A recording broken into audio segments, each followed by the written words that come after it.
Man United owners the Glazers' worrying observation as Ole Gunnar Solskjaer faces sack. Manchester United's owners the Glazers are reportedly concerned about the change of mood at Old Trafford as the possibility of Ole Gunnar Solskjaer being sacked grows in likelihood. The club have been briefing that the Norwegian is still poised to be in the dugout for when they face Watford after the international break. However, that may not end up being the case. United have endured a torrid campaign under Solskjaer, despite spending big on the likes of Jadon Sancho, Raphael Varane and Cristiano Ronaldo during the summer transfer window. They're currently on a run of 6 defeats from their last 12 outings across all competitions, exiting the Carabao Cup and falling away in the Premier League during that time. So far, however, United have been insistent that Solskjaer will keep his job. There's a lack of alternatives out there at present, with the likes of Brendan Rodgers, Mauricio Pochettino and Ralf Rangnick all at roles at Leicester, Paris Saint-Germain and Lokomotiv Moscow respectively. However, the Sun say the Glazers are aware about the change in mood at Old Trafford amongst players and fans alike.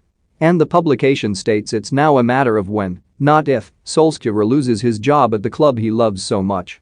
Think you know sport? Test your sporting knowledge with our tricky quiz. The Glazers are said to have plenty of will when it comes to wanting Solskjaer to turn the situation around. After all, he's a club legend, meaning his sacking would arguably hurt more than the departures of predecessors Jose Mourinho, Louis van Gaal and Jose Mourinho. But, with United stuck in a rut, the writing appears to be on the wall for Solskjaer. The Norwegian recently jetted off on his holidays, with the 48-year-old pictured leaving the country with his family. And it now seems possible the Watford match will be one of his last matches in charge, unless the Glazers pull the trigger even sooner. Don't miss Zidane conflicted over Man United job. Arteta has 9 undroppables after Arsenal beat Leicester. Messi hits back at Barcelona over playing for free. Should United part ways with Solskjaer, he'd become the 4th manager to lose his job since the days Sir Alex Ferguson ruled the roost. Moyes was up first, leaving Everton to take on the role. But, after seeing United fall from top of the table to 7th, the Glazers opted to sack the Scot after just 10 months at the helm. After Moyes came Louis van Gaal. The Dutchman steered the club back into the Champions League after they'd missed out under Moyes, while also winning the FA Cup.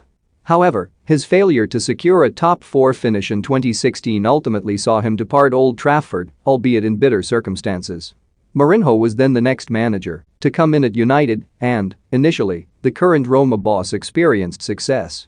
In his first season, the club won the Europa League and Carabao Cup trophies with Zlatan Ibrahimovic rising to the fore. However, he was sacked in December 2018 after the mood around the club had become toxic, leaving the Glazers with little choice but to act. Chris Sutton, meanwhile, has launched a scathing attack on United by insisting Norwich have shown more ambition by relieving Daniel Farke of his duties. Farke was sacked over the weekend, just hours after he'd masterminded a 2-1 victory over Brentford. And Sutton said, Norwich are more ambitious than Manchester United because at least they've been decisive. Their expectation is to stay in the Premier League, but they have made a change, rightly or wrongly. But Manchester United, what is the expectation? Are they going to win something with the current manager and this squad? No, everyone can see that. Manchester United are still living off the history of when they were a good